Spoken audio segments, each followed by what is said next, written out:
So I think graft versus host disease is still the key priority. So we are losing about 15 to 20% of all our patients from acute GVHD, and this is especially gastrointestinal GVHD. That's why we're focusing on the microbiota and to learn about gastrointestinal GVHD.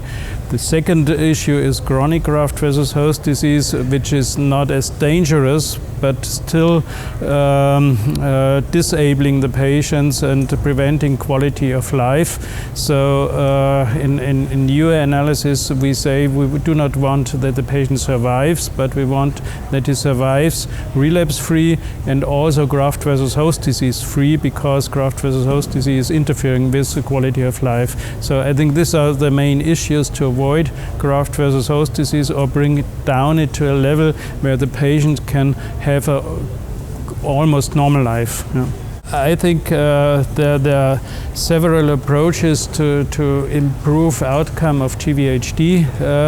I think one approach is new drugs and new modalities, like I mentioned about fecal microbiota transplant, but there are a lot of other new drugs coming up, like ruxolitinib, which is a new approach, or like drugs which are not really immunosuppressive but modulate the immune system, modulate regulatory T cells, regulatory T cell treatment, or mesenchymal stem cell treatment. There are other approaches protecting the epithelial barrier.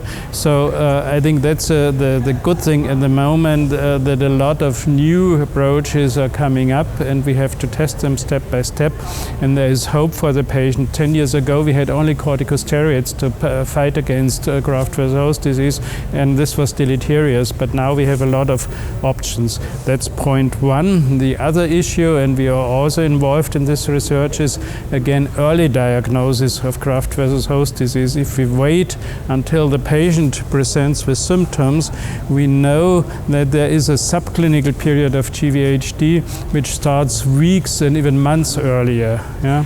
And so we have founded a big consortium of researchers worldwide analyzing blood markers of GVHD for early detection of GVHD and for early detection of the risk if